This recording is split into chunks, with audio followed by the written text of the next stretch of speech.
नमस्ते दोस्तों। आज हम एक ऐसे विषय पर बात करने जा रहे हैं जो बेहद जरूरी और खतरनाक है। बाढ़। बाढ़ एक प्राकृतिक आपदा है जो लोगों, अर्थव्यवस्था और पर्यावरण पर बहुत बुरा असर डालती है। तो चलिए सबसे पहले समझते हैं कि आखिर बाढ़ आती कैसे है और भारत और दुनिया के बाकी हिस्सों को कैसे प्रभावित करती है। सबसे पहले बात करते हैं भारत की।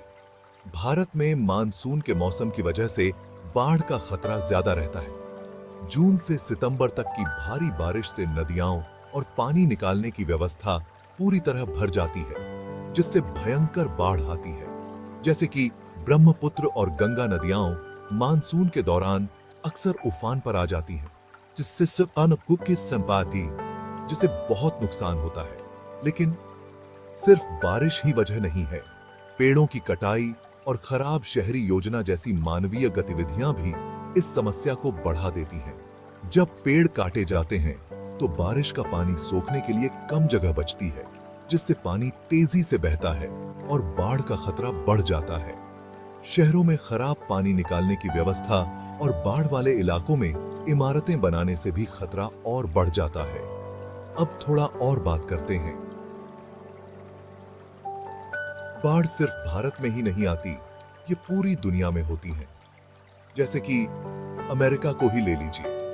कैटरीना और हार्वे जैसे तूफानों से भयानक बाढ़ आई है, जिससे हजारों लोग बेघर हुए और अरबों का नुकसान हुआ।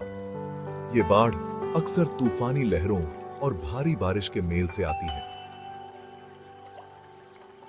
दक्षिण पूर्व एशिया में बांग्लादेश और थाईलैंड जैसे देशों को भी भयानक बाढ़ का सामना करना पड़ता है, अक्सर मानसून की बारिश और चक्रवातों के मेल से। यूरोप में जर्मनी और बेल्जियम जैसे देशों में 2021 में जबरदस्त बाढ़ आई थी, जिसकी मुख्य वजह थी भारी बारिश। तो इन बाढ़ों का क्या असर होता है? सबसे पहले तो जान माल का नुकसान होता है। घर, स्कूल और दुकानें तबाह हो जाते हैं और लोगों को अपने घरों से भागना पड़ता है। आर्थिक नुकसान भी बहुत ज्यादा होता है।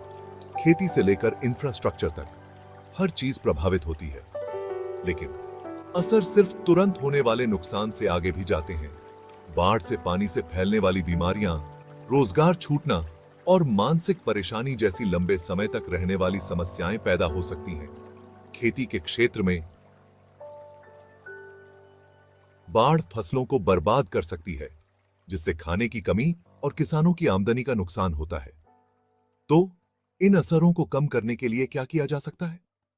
दुनिया भर में शुरुआती चेतावनी देने की व्यवस्था को बेहतर बनाना और अच्छे इंफ्रास्ट्रक्चर में निवेश करना बहुत बड़ा बदलाव ला सकता है।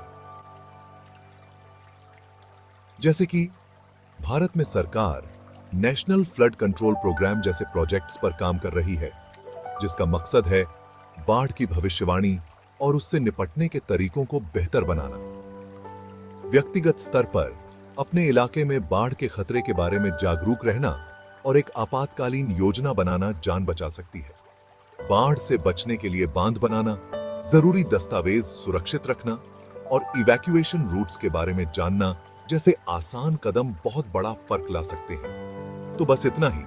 बाढ़ एक जटिल समस्या है जो प्राकृतिक और मानव निर्मित दोनों कारणों से होती है। ये बहुत विनाशकारी हो सकती हैं, लेकिन बेहतर योजना और तैयारी के साथ हम इनके असर को कम कर सकते हैं। देखते रहने के लिए शुक्रिया और सुरक्षित रहें।